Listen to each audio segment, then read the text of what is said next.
Okay, so what made you become a sports journalist? Well, really, it's a simple thing because as a kid, I loved to write and I loved sports. So when I got to college, I decided to put them both together and become a sports writer. All right, and what was the hardest part that you found about being a sports writer? The hardest thing about being a sports writer is actually covering the same types of games over and over again. There can be a bit of monotony to that.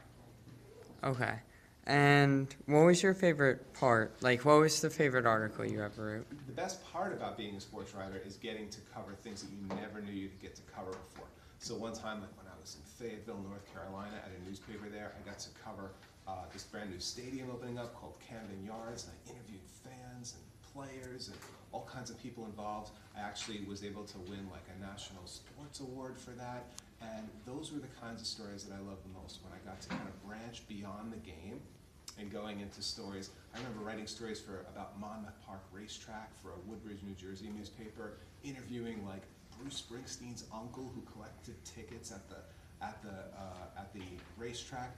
How would you know you'd even find that? So it's the cool stuff that goes beyond the game that I like the most. Okay, and what was your favorite article? Favorite article of all time that I wrote for sports was probably when I got to write a story about my own grandfather, because I had been told throughout my life that my grandfather struck out Joe DiMaggio in a baseball game. And when Joe DiMaggio was dying, I sat down with my grandfather and we went through truth or myth. Did it really happen? And we sat down and I wrote this whole story, which was really like a love letter to my grandfather. And I got to write it while he was still alive, and it was published on the front page of the newspaper I worked at. And it was definitely my favorite story ever.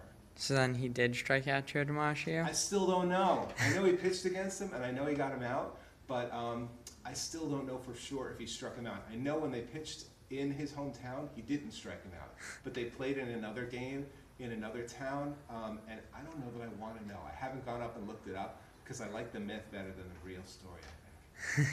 All right, thank you so much. You're welcome.